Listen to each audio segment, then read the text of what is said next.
qu'on a créé une vraie place à Founders Future sur la scène d'investissement en amorçage en Europe et qu'on en est fier parce qu'on a cette fierté de dire que finalement, tout l'argent qu'on investit dans les entreprises, déjà crée de l'emploi, crée des success stories que tu as citées. Il y a à peu près aujourd'hui 90 entreprises en portefeuille dans Founders Future. Certaines changent énormément la donne parce qu'on a une volonté vraiment de flécher notre argent vers des modèles qui sont beaucoup plus respectueux, qui changent la donne vis-à-vis du consommateur final. Je pense à Yuka par exemple, je pense à 900 Care dans l'hygiène, je pense à plein de boîtes de ce qu'on appelle de tech for good qui mixent l'entrepreneuriat et la technologie au service d'un monde qui doit s'améliorer, donc c'est sans utiliser de grands mots. Voilà, on pense que le moteur entrepreneurial, c'est un vrai bon moteur pour faire bouger les lignes.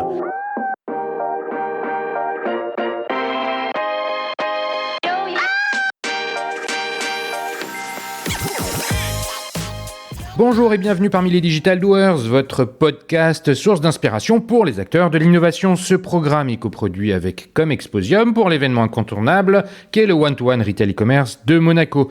Je suis Cyril Duplessis, acteur du changement dans le digital depuis plus de 20 ans. Je donne ici la parole aux personnalités de notre écosystème en France, qu'ils soient prestataires, annonceurs, marques, retailers ou pure players. Ils sont des acteurs engagés dans leur business et l'innovation fait partie de leur quotidien. Source intarissable d'inspiration, je vous propose une conversation dynamique et sincère pour vous donner accès à leur retour d'expérience, leur vision et leur analyse sur les tendances et les perspectives marché. Depuis juillet 2019, les Digital Doers rassemblent des témoignages uniques et de grande qualité directement accessibles ici même, mais aussi sur les chaînes partenaires. En effet, je produis et anime des chaînes de podcast pour compte de tiers, c'est-à-dire pour des prestataires de services, du retail et du e-commerce. Le concept est simple, inviter un prospect à venir discuter de votre problématique avec un expert maison dans une conversation tripartite. Vous êtes intéressé? N'hésitez pas à me contacter directement sur le site lesdigitaldoers.com ou via LinkedIn. En attendant, je vous souhaite une bonne écoute, toujours sans coupure. Aujourd'hui, nous allons nous amuser un peu en remontant le temps pour revenir quelques années en arrière. Il se trouve que le point de départ du parcours professionnel de mon invité, et c'est un drôle de clin d'œil, est le même que le mien. Tous les deux, nous avons commencé au début des années 2000 dans une start-up de comparaison de prix, lui chez Quelcou et moi chez Buy Central. Et oui, j'ai le grand plaisir de recevoir Marc Ménassé, dont le CV est long comme le bras, serial entrepreneur. Il a, entre autres, cofondé Nextedia, France Digital, Menlook, Épicerie, et plus récemment Founders Future, qui est un venture studio dont la mission est de concentrer ses investissements sur les phases de seed. La casquette d'investisseur est d'ailleurs celle qui convient certainement le mieux aujourd'hui pour définir Marc. Au passage, juste quelques noms de boîtes dans lesquelles il a investi, 900 Care, Omi ou encore Lydia. On pourra en ajouter facilement une bonne dizaine d'autres. Éclairés par ces expériences multiples, nous allons pouvoir revenir sur les évolutions qui ont structuré la tech et plus particulièrement le e-commerce toutes ces dernières années. Nous ferons également un focus sur le volet investissement pour connaître le point de vue de notre invité sur les enjeux actuels. En effet, après une année 2022 assez singulière pour les levées de fonds avec au final des montants records, 2023 semble se dessiner comme une année de transition. Enfin, nous aborderons le futur. À côté de la tech, et là je pense particulièrement à l'IA et au Web3, les organisations se trouvent face au challenge du développement durable, comme cela nous a été rappelé en mars dernier à l'occasion du One-to-One de Monaco. Bref, une conversation qui s'annonce d'avance passionnante. Mais avant de commencer, Marc, peux-tu te présenter en quelques mots ? Eh bien Cyril, c'est gentil pour cette présentation. Écoute, donc aujourd'hui j'anime Founders Future. Donc Founders Future, c'est un fonds d'investissement qui est financé par des entrepreneurs au service des entrepreneurs. Donc concrètement, qu'est-ce qu'on fait ? On intervient donc sur la phase d'amorçage. La phase d'amorçage, elle concerne, je dirais, les 18-36 premiers mois d'une entreprise où on a généralement une belle équipe et une belle équipe, en tout cas la plus belle qui soit. Une thématique à adresser et un modèle, et puis on se met à travailler tous ensemble, au-delà du sujet financier, parce que quand tu investis, tu vois, tu me qualifies comme investisseur, mais au fond, quand nous on intervient avec Founders Future, il n'y a rien de financier. On intervient au début pour vraiment créer la colonne vertébrale du business aux côtés des fondateurs, faire en sorte que l'entreprise trouve son marché, donc c'est le fameux product market fit, voilà.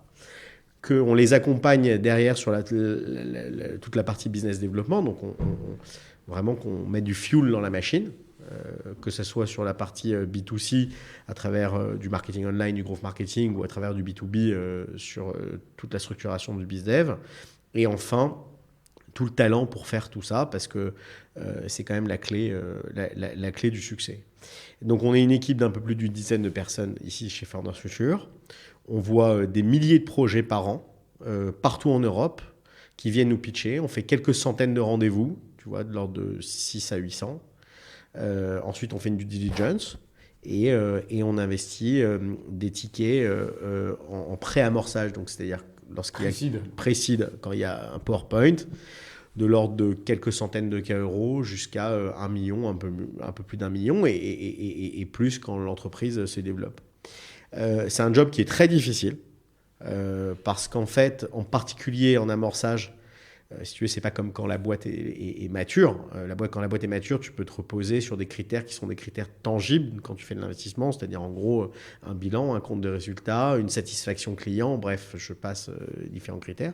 Là, tu es dans un moment de l'entreprise qui est vraiment embryonnaire et donc tes critères de décision de ton investissement reposent sur beaucoup de convictions liées qui sont sectorielles, une très très fine analyse du management et de sa capacité à exécuter et à emmener son projet là où ils te le disent, et une dynamique de marché, quoi. Parce qu'en fait, si tu veux, même si aujourd'hui on fait de l'investissement, c'est probablement le stade d'investissement qui est le plus entrepreneurial qui soit. D'ailleurs, dans le monde entier, la nouvelle vague des fonds d'amorçage est souvent opérée par des entrepreneurs parce qu'en fait, plus tu as été opérationnel, donc tu as managé des hommes et des projets, quoi. Plus tu es en capacité de comprendre. Voilà, plus tu es en capacité d'avoir une bonne grille d'analyse, d'avoir surtout voilà, et le bon œil.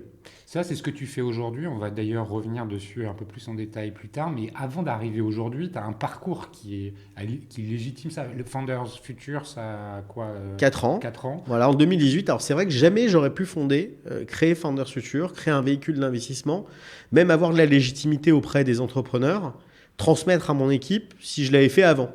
Oui, parce qu'avant, tu as tout un parcours. C'est une accumulation d'expériences que je dirais, que je qualifierais de deux sortes. Une première, des expériences entrepreneuriales où j'ai fondé des entreprises, fait l'intégralité du cycle, c'est-à-dire en gros les créer, lever de l'argent, atteindre la rentabilité et sortir. Des succès et des échecs, parce qu'en fait, on stigmatise souvent l'échec en France, mais l'échec me donne aujourd'hui énormément de bons réflexes, même si c'est dur à vivre. Tu parles des succès et des échecs, tu peux nous en donner un ou deux là, qui illustrent chacun? Je sais pas, je veux dire, quand on a fait Nextedia avec mes associés, on a créé un opérateur dans le marketing digital qui était extrêmement singulier, gros, qui avait beaucoup grossi, plusieurs centaines de personnes basées à Paris, une académie, 300 clients. La proposition de valeur La proposition de valeur, donc c'était d'être un one-stop shop techno et service sur les métiers du marketing en ligne, c'est-à-dire en gros le SEO, le SIA, la créa, le CRM. Et avec beaucoup de techno en transverse propriétaire. On parle de ça entre 2004, 2005 et 2010. C'était des années où, en effet, on est arrivé avec une proposition de valeur qui était vraiment très innovante. Et donc, voilà. Donc ça a été un grand succès. Épicerie, que tu citais, qui est la marketplace des commerçants de quartier qu'on a créé avec Edouard et Elsa, a été un succès exceptionnel. Écouter, dont l'épisode est disponible sur les Digital Doers. Voilà, et ensuite, quand on a fait de l'e-commerce, c'est un métier extrêmement difficile. Menlook a été une aventure très dure et nous a appris et m'a appris énormément de choses. Et puis en parallèle de ça, c'est vrai que l'autre partie de ma vie professionnelle a été dédiée à la transmission et au fait que j'investisse en tant que business angel très tôt, à partir de 2005. J'ai investi dans un peu plus d'une quarantaine d'entreprises entre 2005 et fin 2017 où j'ai décidé de créer Founders Future et avec pareil des succès et des échecs. Alors des très grosses boîtes qui sont sorties, qu'on a précédées.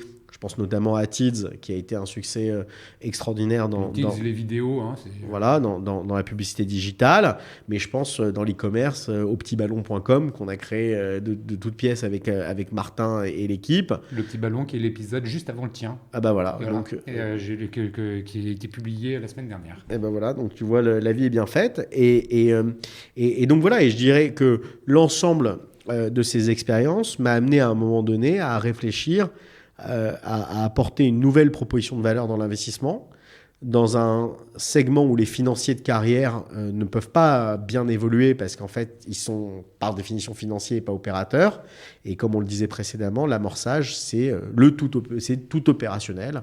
Et donc, ça fait qu'on a créé une vraie place à Founders Future sur la scène d'investissement en amorçage en Europe et qu'on en est fier parce qu'on a cette fierté de dire que finalement tout l'argent qu'on investit dans les entreprises déjà crée de l'emploi, crée des success stories que tu as cités. Il y a à peu près aujourd'hui 90 entreprises en portefeuille dans Founders Future. Certaines changent énormément la donne parce qu'on a une volonté vraiment de flécher notre argent vers des modèles qui sont beaucoup plus respectueux, qui changent la donne vis-à-vis du consommateur final. Je pense à Yuka par exemple, je pense à 900 Care dans l'hygiène, je pense à Zenride qui fait du leasing de vélos électriques pour les entreprises, je pense à plein de boîtes de ce qu'on appelle de tech for good, donc qui mixent l'entrepreneuriat et la technologie au service d'un monde qui doit s'améliorer, donc c'est sans utiliser de grands mots. Voilà, on pense que, et c'est une conviction forte qu'on a chez Founders Future, c'est que le moteur entrepreneurial, c'est un vrai bon moteur pour faire bouger les lignes, qu'il ne faut pas attendre grand-chose des pouvoirs publics ou des gros industriels qui ont une legacy très forte et un héritage très fort. En revanche, les entrepreneurs, quand ils se réveillent un matin, qu'ils ont une idée, et qu'ils ont une conviction, qu'ils ont une force de travail, bah là, on s'aperçoit que ça fait plutôt des miracles. Et donc, c'est ce qu'on aime faire au quotidien. Comment tu faisais avant pour sourcer finalement les projets d'investissement dans lesquels tu t'es engagé? C'était un peu en fonction de ce qui t'était présenté parce qu'on connaissait Marc Ménassé, on lui dit tiens, il va peut-être être intéressé par mon projet. Comment tu faisais? Bah moi, j'ai déjà toujours donné du temps à des entrepreneurs. C'est-à-dire, même si j'étais pas investisseur, j'ai toujours reçu dans mon bureau ou été au contact d'entrepreneurs parce que je considère que l'intelligence collective, c'est clairement une énorme force, et en particulier dans des métiers que tu découvres et dans des industries qui se créent, comme ça a été le cas dans la nôtre, parce que la tech et le digital, c'est une industrie qui, de façon perpétuelle, se crée depuis maintenant 30-40 ans. Et donc, j'ai toujours dédié du temps à ça. Et puis, de fil en aiguille, quand tu dédies du temps, tu fais des rencontres. Quand tu fais des rencontres, tu te dis que tu peux pousser le truc un peu plus loin. Et en poussant le truc un peu plus loin, tu deviens associé. Et je dirais que même, tu vois, on parlait de Martin Ohanessian du Petit Ballon, mais je peux en citer plein. C'est devenu des amis. Parce qu'en fait, on a vécu des histoires phénoménales ensemble. Et ce qui au fond, m'anime. C'est ce temps passé à créer ensemble. Alors, avec des situations d'ailleurs qui peuvent être difficiles, parce que l'entreprise, on le citait précédemment, c'est loin d'être un long fleuve tranquille. Il y a des hauts, des bas. On dit souvent ça peut être un marathon sprinté, c'est vrai. Et je dois dire que j'ai toujours essayé de donner le maximum de moi-même et aujourd'hui d'une équipe d'une plus d'une dizaine de personnes pour être une sorte de support. Un peu comme dans une équipe de sportifs, quoi, et qui fait qu'au quotidien, on se sent épaulé et rassuré, parce qu'en fait, tu le vois, toi, tu es entrepreneur, on sous-estime souvent, je dirais, la solitude de l'entrepreneur, et d'avoir un cercle d'actionnaires, d'associés qui sont présents, qui connaissent le business, qui connaissent la problématique au quotidien, qui connaissent les RH, qui connaissent le marketing online, qui connaissent les sales, qui connaissent... voilà. Comment ça se passe finalement à l'intérieur d'une entreprise vraiment, pour de vrai, ça a beaucoup de valeur. Bien sûr. Comment tu regardes finalement les 10, 15, 20 dernières années? Tu as été témoin des évolutions et des changements qui ont eu lieu dans l'industrie en général de la tech et du digital, avec peut-être un focus plus fort sur le e-commerce. Comment tu regardes ça, ce qui s'est passé? Qu'est-ce que tu vois de structurant de ce qui s'est passé avant qu'on ne parle de la suite? Si je devais retenir le plus structurant, c'est qu'en fait, si tu regardes il y a 15 ans, 20 ans, 10 ans, déjà l'entrepreneuriat, ce n'était pas quelque chose d'évident.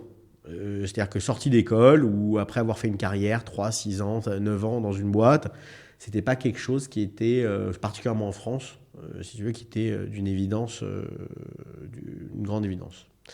Et ça, c'est quelque chose qui a énormément évolué parce que c'est synonyme, l'entrepreneuriat, c'est un vecteur d'émancipation, c'est un vecteur d'expression, c'est acquérir de la liberté. Tu vois, tu en es un bon témoin.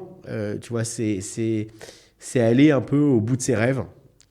Alors certes, le chemin est long, il est semé d'embûches, mais au moins il y a une sorte de fierté qui est assez incroyable quand on entreprend et qu'on délivre finalement ce passage de l'idée à quelque chose qui existe, qui a des clients qui sont satisfaits et une équipe, des recrutements, etc. Donc je dirais qu'il y a vraiment ce rapport à l'entrepreneuriat qui a énormément évolué. Et puis le deuxième facteur qui est lié, c'est un écosystème.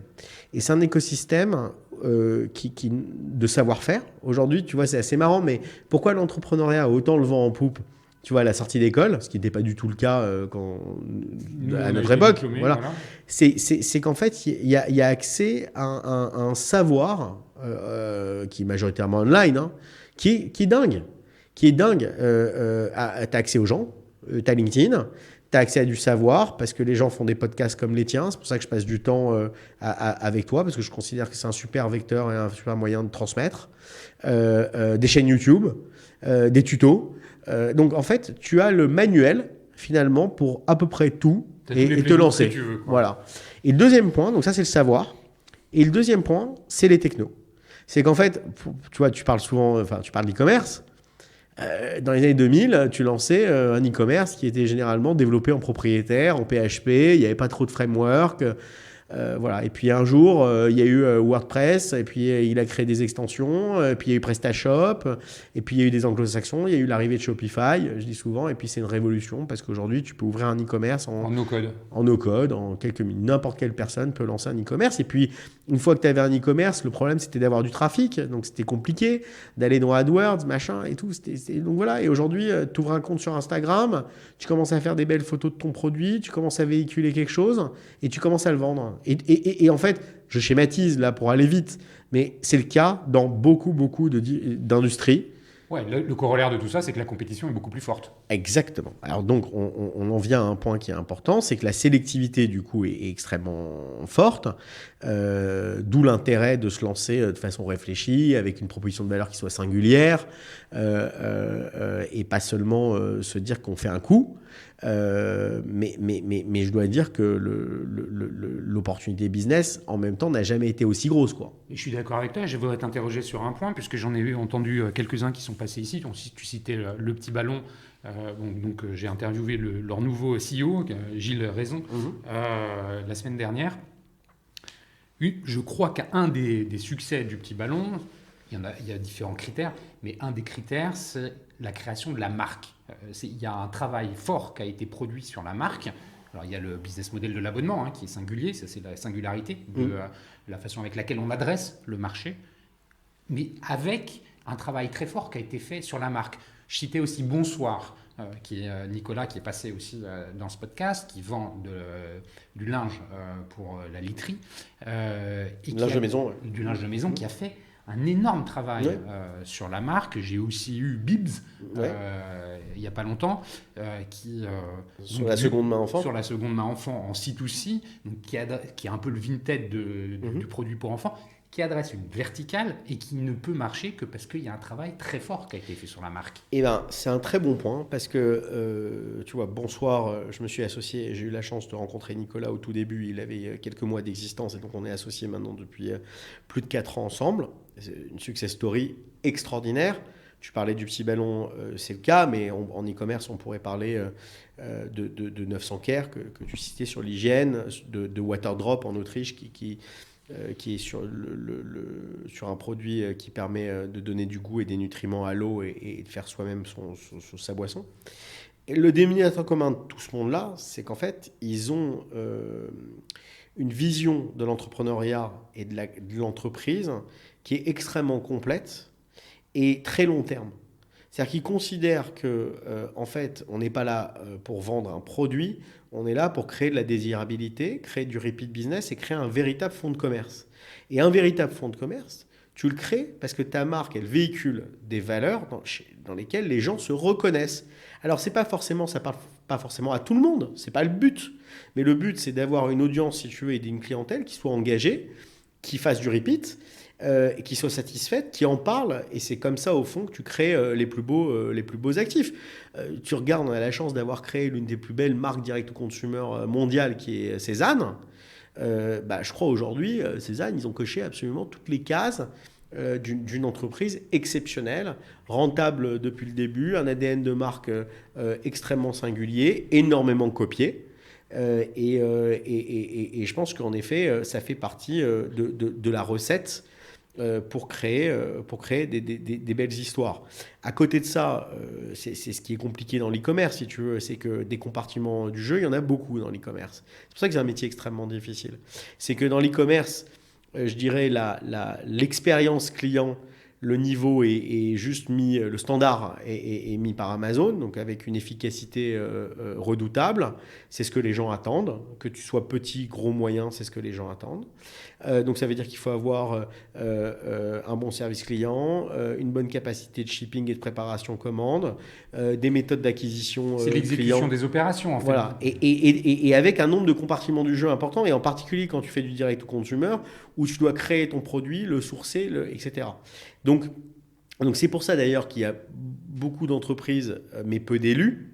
C'est qu'en fait, d'avoir une équipe d'entrepreneurs, et on en revient toujours aux femmes et aux hommes qui font les entreprises, qui a conscience de tout ça et qui arrive à mettre en œuvre tout ce qu'il faut pour pouvoir y arriver et dépasser, je dirais, tu vois, souvent on dit en marque direct-to-consumer, on commence à être intéressant et sérieux au-dessus de 5-7 millions d'euros de chiffre d'affaires. Bon, il y a très très peu d'élus, quoi. Oui, c'est ça, c'est pas facile. Non. Donc on en revient au changement qu'on a observé, tu le décrivais, il y a la tech qui donc, a évolué sur les dernières années. L'écosystème en général, la facilité avec laquelle on peut rentrer en contact avec des talents, trouver des tutos, des retours d'expérience, enfin c'est assez entre guillemets facile par rapport à il y a 20 ans. Est-ce que tu vois un autre point qui symboliserait ou qui expliquerait ou qui... Le dernier point important, c'est le financement. Il n'y avait pas de financement. Jusqu'à il y a encore même 6-7 ans, il n'y avait pas de financement. C'est-à-dire que le financement était très bas. Il était non seulement très bas, il y avait très peu de fonds d'investissement, il y avait très peu de business angels. Et en fait, il y a eu, alors en particulier en France, un push très important des pouvoirs publics, et en particulier de la BPI, voilà, pour nourrir les fonds d'investissement qui investissent dans les fonds. Nous, chez Founders Future, on n'a pas d'argent public, on n'a que de l'argent qui vient d'entrepreneurs, en grande majorité, à plus de 80%. D'ailleurs, le fonds, il est doté de combien Alors aujourd'hui, le fonds, il y a plusieurs fonds à l'intérieur, mais en fait, sous gestion, on a à peu près de l'ordre de 200 millions d'euros. Ce qui est une bonne taille. D'accord, c'est une super taille, mais d'autant plus quand on investit en amorçage.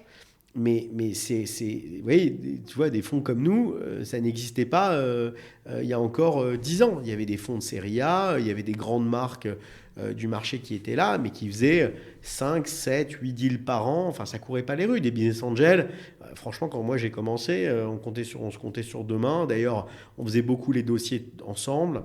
D'ailleurs, on les fait encore beaucoup ensemble. Je pense à mon ami Michael Benabou, celui qui a cofondé venteprivée.com, qui a cofondé VP, qui a un véhicule donc d'investissement qui s'appelle Financière Saint-James. On fait des deals ensemble. Xavier Niel, à travers Kima, qui est animé par Alexis et Jean de la Roche-Brochard, on fait des deals toujours ensemble. C'est finalement les entrepreneurs qui ont réussi sur les dernières années, qui ont permis d'accélérer la transformation du financement. Sur les business angels, complètement, parce qu'en fait, quand tu es entrepreneur, et c'est vraiment, je crois, ce qui nous anime tous, il y a une volonté de give back, qui n'est pas, quand je parle de give back financier, il y a une volonté de give back sur la transmission d'un savoir, d'un accompagnement, et de pouvoir participer à des nouvelles aventures. Voilà. Et ça, c'est quelque chose qui caractérise énormément l'argent entrepreneurial. Voilà. Et ensuite, il y a eu à chaque étape dans la chaîne de financement, qui est un peu comme une chaîne alimentaire, des fonds d'investissement professionnels, dotés d'enveloppes qui ont énormément grossi ces 5-10 dernières années, et qui permet, à chaque stade d'investissement et de croissance de l'entreprise, de doter de l'entreprise, à travers des fonds français, européens, anglo-saxons et asiatiques, de flécher énormément d'argent. Et c'est pour ça qu'on a vu pendant les dernières années, alors clairement moins en 2023 et moins en 2022, mais jusqu'à encore 2021 et le début 2022, des très gros tours de financement pour créer des grands champions. Oui, alors justement, tu fais une super transition sur le financement. Je le disais en introduction, l'année dernière a été une année très singulière parce qu'elle était coupée en deux. Il y a le premier semestre qui était dans la suite des années antérieures en termes de capacité à lever des fonds. Et puis il y a le deuxième semestre où on a vu les choses se ralentir. Bon, cumulé 2023 est une année record en termes de levée de fonds. Avec cette dichotomie entre le premier et le deuxième semestre, 2022, 2023 s'annonce, si je comprends bien, comme une année de transition. Les gros montants qu'on avait l'habitude de voir, on les voit beaucoup moins, voire pas du tout. C'est une année que tu caractériserais de comment? Est-ce que c'est favorable justement au seed ou est-ce que... C'est quoi ton point de vue sur le sujet? Alors, déjà, il faut retracer un tout petit peu ce qu'on a vécu, c'est-à-dire en particulier avec le Covid.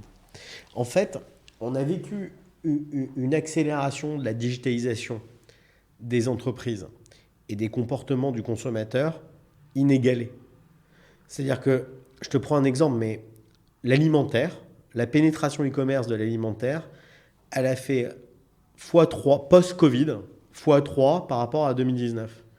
Donc, si tu veux, il y a eu des pas de géants. Ce qui a du coup, ces pas de géants ont déclenché un appétit en fait des investisseurs mondialement pour particulièrement flécher de l'argent vers la tech et le digital, que ce soit sur le côté, donc les marchés financiers, donc toutes les boîtes qui ont fait leur IPO et qui se sont cotées, et les boîtes qui étaient non cotées, et donc avec des gigatours et des valorisations extrêmement importante, qui était combinée à un facteur, je suis désolé, je rentre dans le détail un peu macroéconomique, mais qui était corrélé à un facteur, qui était que, en fait, les taux étaient extrêmement bas, que donc l'argent ne rapportait rien et que donc la croissance était extrêmement bien valorisée. Je dirais la croissance s'est tassée post-Covid, donc tout le monde a atterri. Les marchés financiers ont intégré ça. Les taux, de façon évidente, parce que la planche à billets a tellement fonctionné, ont commencé à remonter aux États-Unis et l'Europe a suivi le pas. Et donc, il y a eu une sorte de correction où la croissance n'était plus du tout valorisée comme précédemment.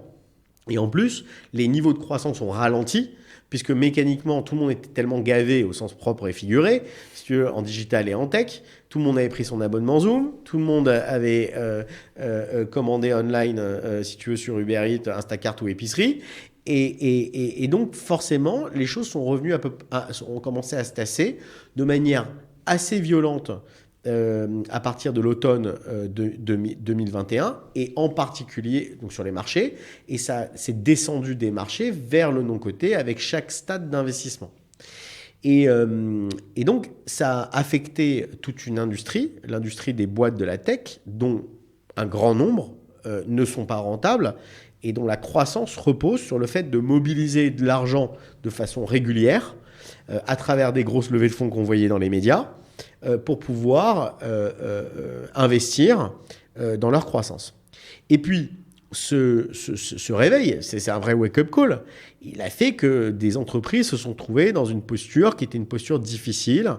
Donc, et c'est ce qu'on vit encore aujourd'hui, à n'importe quel stade, on va dire, de l'entreprise, où ça a forcé, je dirais, et c'est plutôt une très bonne chose, les fondateurs de ces entreprises à accélérer le point de break-even, de rentabilité, pour juste rentrer dans un âge de raison qui est on ne peut plus nécessaire, puisque je dirais deux choses. La première, c'est qu'on ne devient pas indépendant en levant de l'argent. Hein. On devient indépendant en vendant son produit, en ayant une équation économique qui soit viable. Hein. Plus on lève d'argent, plus on a d'emmerde. Parce que par définition, plus on lève d'argent, plus on devra le rendre un jour. Donc ça crée une épée de Damoclès importante sur la tête des fondateurs et de l'entreprise.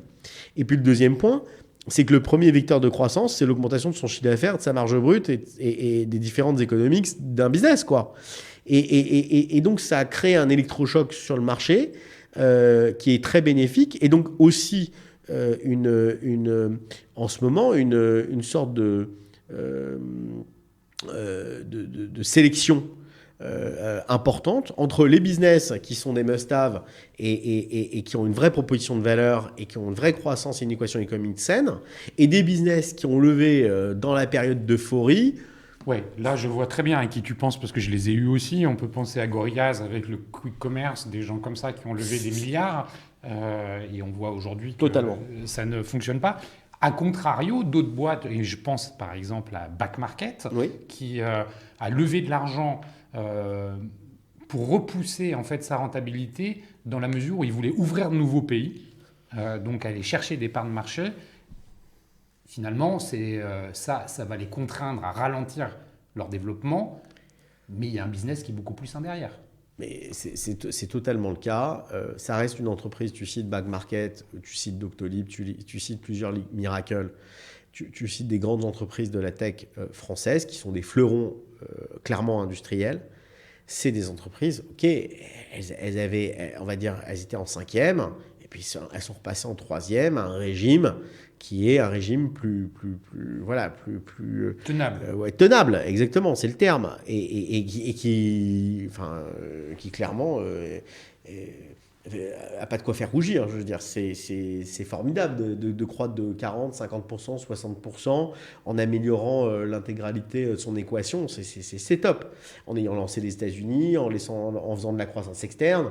Donc, en fait, c'est juste, moi je dis souvent dans l'entrepreneuriat et dans l'entreprise et dans la croissance, quelquefois, tu peux pas accélérer les temps de cuisson. C'est-à-dire que c'est le meilleur moyen pour faire mal. Et c'est un peu ce qui s'est passé. C'est-à-dire qu'en fait, on voulait aller trop vite sans pouvoir finalement absorber cette croissance. Donc aujourd'hui, on rentre dans une phase de maturité, hein, l'âge de raison quelque part, c'est toi qui emploies ce terme. On voit les entreprises se diriger à plus grands pas vers la rentabilité. En ce qui concerne le seed. Alors, l'amorçage. Donc, l'amorçage, ouais. En fait, le point, c'est que l'opportunité de marché sur la tech et le digital, elle n'a jamais été aussi importante. Voilà, qu'on se le dise, c'est qu'en fait, quand on prend des très grands secteurs, il y a quand tu regardes, tu prends le secteur de l'énergie, donc avec le véhicule électrique, tu regardes la rénovation énergétique, tu regardes l'intelligence artificielle, tu regardes la santé, tu regardes la transition alimentaire. C'est des secteurs qu'on adresse, qui sont vraiment au cœur de notre thèse d'investissement chez Founders Future. L'opportunité de marché n'a jamais été aussi importante qu'aujourd'hui. Donc, ça crée pas mal de vocations. Le point, c'est que le financement est un petit peu plus difficile. Donc, les équipes, avant de sortir et se lancer, elles réfléchissent à deux fois, ce qui est très bon pour nous parce qu'on se retrouve dans un marché où les équipes qui se lancent, il y en a beaucoup et elles sont très bonnes.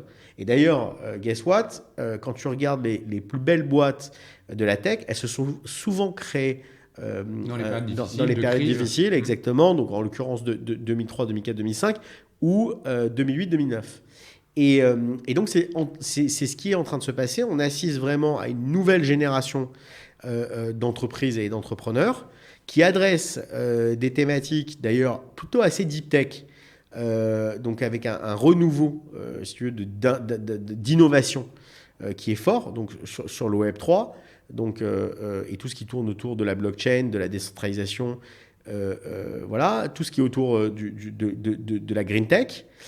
Et tout ce qui est autour de l'intelligence artificielle. Et on va voir que cette année, l'année prochaine, vont se créer les prochains grands champions Doctolib, Miracle des années 2027 à 32. Ouais. Voilà, exactement. Donc là, c'est une bonne période pour toi. C'est une super période.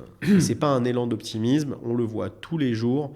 Moi, je suis vraiment subjugué par le niveau de talent, si tu veux, d'ingéniosité, de marché qui se crée et qui s'ouvre au quotidien. On est très actif. Voilà. Alors oui, on est plus sélectif, mais on est extrêmement actif. On a, depuis le début d'année, donc on est en avril, on a fait une dizaine de deals, une dizaine d'investissements. C'est beaucoup. Ça veut dire que le nombre de dossiers, lui, croît aussi, mais ils sont en plus de qualité supérieure ?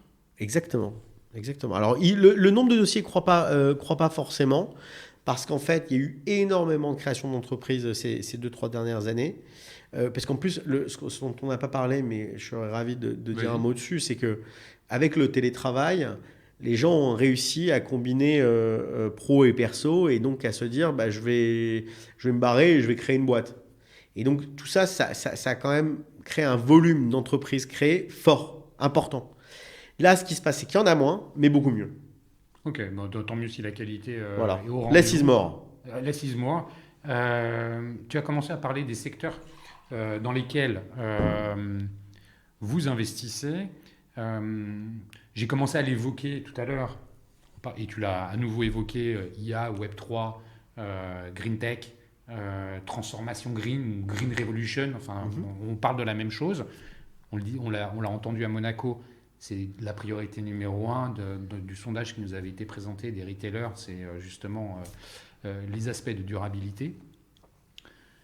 Comment tu vois le futur plus en détail que ce que tu viens de nous dire? Est-ce que il y a des combinaisons de tout ça? Quand tu parles du Web 3, on pense metaverse, mais aujourd'hui, le côté médiatique du metaverse est plus qu'il a été. C'est l'IA qui prend le dessus, avec un nombre d'utilisateurs beaucoup plus grand que celui du Web 3. Comment tu perçois tout ça? Alors, bon, dans toutes ces grandes thématiques, il y a des use cases, donc vraiment des utilisations qui sont diverses et variées. Nous, ce qui est sûr ici, c'est que quand on regarde une entreprise, avant tout, ce qu'on regarde, c'est bien sûr son niveau d'innovation, mais sa capacité à déployer son produit de façon assez soutenue, quoi. C'est-à-dire qu'en fait, qu'elle trouve des clients, et donc forcément que ça réponde à des problématiques. Le Web3, qui a un grand mot, et en effet, tu as cité le metaverse, mais c'est pas ce que moi je retiendrai. C'est aussi la blockchain et la décentralisation. Et aujourd'hui, dans la blockchain, tu as énormément de use cases possibles, notamment sur des thématiques de traçabilité dans le shipping, contrats de propriété. Tu vois, pour vérifier la véracité d'un contrat de propriété, que ce soit dans l'immobilier, que ce soit dans les biens dans le luxe, que ce soit voilà, plein d'égards. C'est possiblement rattacher un certain nombre d'informations à un bien.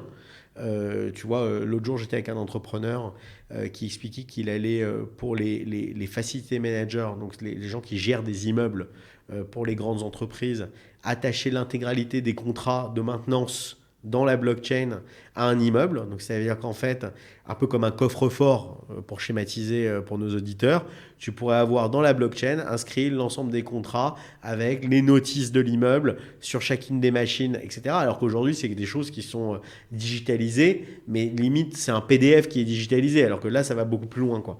Donc il y a plein de use cases, si tu veux, dans le Web3, et dans le Web3, il y a la crypto.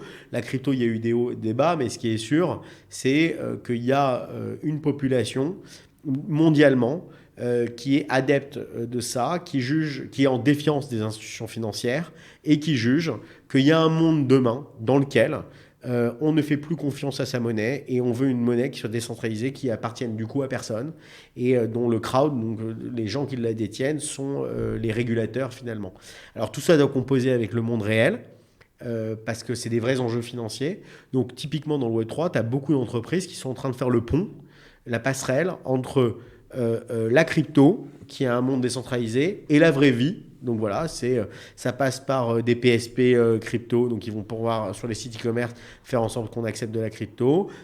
Ça passe par des outils de KYC, donc Know Your Customer, pour être sûr qu'il y ait une traçabilité qui soit bonne. Voilà, il y a plein de use cases. Ensuite, sur l'intelligence artificielle, c'est quelque chose qui, moi, me parle énormément parce que je considère que dans les pays développés, il y a un enjeu extrêmement important à faire en sorte que les tâches qui sont données à un employé, à un salarié, soient à la hauteur du monde dans lequel on vit et soient au maximum à valeur ajoutée.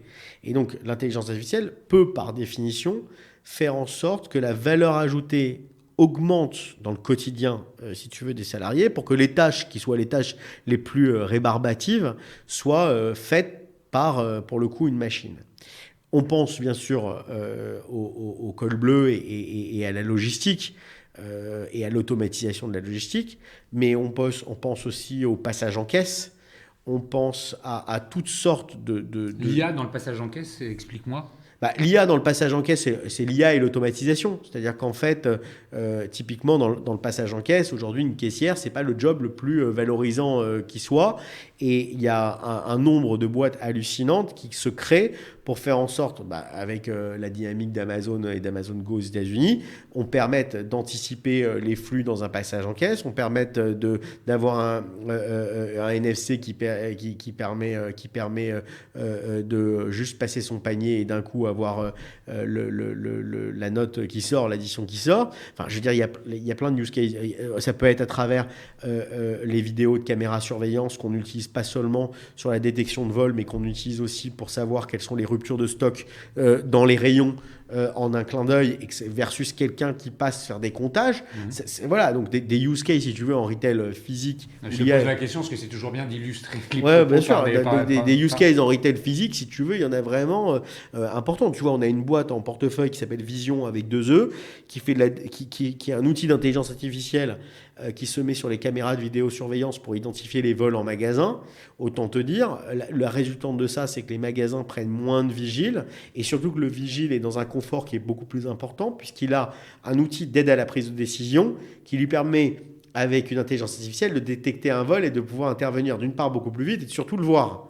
Voilà, donc ça c'est dans l'air du temps, c'est l'avenir et nous on mise énormément dessus. Tu vois, on a récemment financé l'entreprise de Cyril Bourgois qui est l'ancien Omni, qui est l'ancien Chief Digital Officer du groupe Casino, qui est une intelligence artificielle et un outil qui permet d'optimiser le sell-out Amazon pour les gens qui vendent en marketplace à travers de l'optimisation automatisée d'un tas de critères.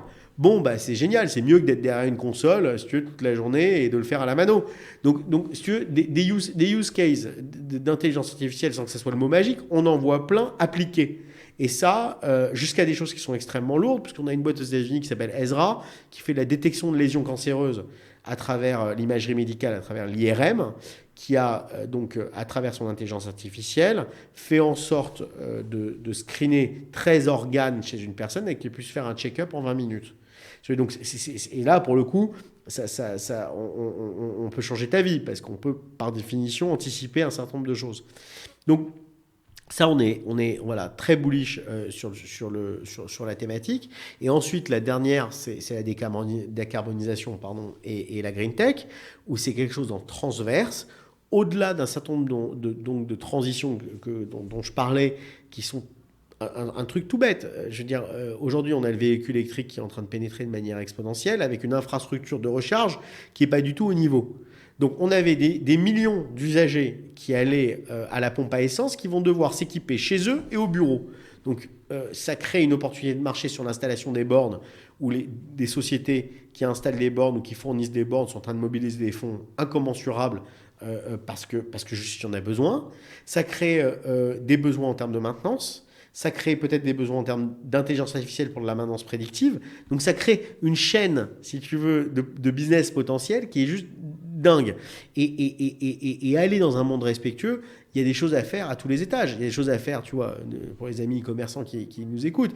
Il y a des choses à faire sur l'optimisation du shipping. Il y a des choses à faire sur l'optimisation du packaging, les filières de recyclage du packaging. Enfin, et on peut rester très tard sur toutes les... Tu vois des dossiers arriver de, entre guillemets, réindustrialisation, c'est-à-dire des projets de montée de la production sur le territoire français ? Complètement.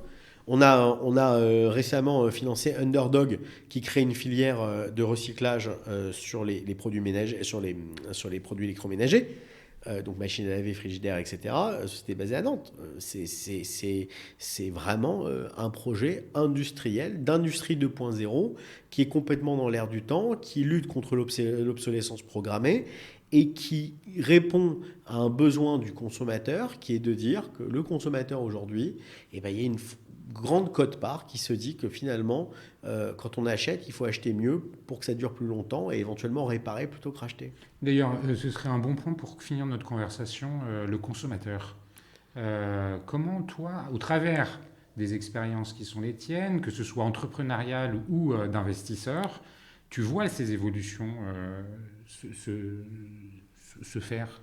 Plus que de le voir, on l'embrasse et je dirais on le développe. Parce que quand tu finances en 2018 Yuka, comme ça a été notre cas, qui aujourd'hui a 40 millions d'utilisateurs sans avoir jamais payé un euro de marketing, qui a changé la donne, c'est le consommateur qui a changé la donne, parce que le consommateur a adopté massivement en fait Yuka pour savoir ce qu'il bouffait. Et par définition, les industriels se sont dit attends, c'est un vrai phénomène, il va falloir qu'on s'adapte en étant d'une part plus transparent, mais même mieux que ça. En changeant les recettes. Exactement. Et donc tu vois bien que l'effet ricochet, il part de l'utilisateur. 900 Care, 900 Care qui est vraiment un succès incroyable dans l'hygiène, puisque en fait, c'est absolument un non-sens si tu as un gel douche. C'est un gel douche. 900 Care, pour ceux qui ne connaissent pas, c'est des produits d'hygiène secs. Alors sec ou liquide, mais à faire soi-même. C'est-à-dire qu'en fait, tu achètes un contenant avec, on a un stick qu'on a développé. Tu mets ton stick dans ta bouteille, tu mets de l'eau, tu secoues et tu as ton gel douche. Puisque dans le gel douche, c'est 80% d'eau, je ne sais pas combien. Plus de 95% d'eau et quelques pourcents de principes actifs dans une bouteille plastique. Bon, ça n'a aucun intérêt, ça n'a plus aucun intérêt. Donc en fait, tu as des vraies, je dirais, tendances profondes et qui se créent. Donc typiquement, énormément de familles se disent qu'il faut sortir du plastique, donc qui adoptent dans le foyer des solutions pour sortir du plastique. Et donc forcément, c'est poussé par le consommateur que les entrepreneurs ils disent voilà, je vais inventer quelque chose qui va répondre à ce besoin. Et donc là où tu as parfaitement raison, c'est qu'il faut énormément écouter.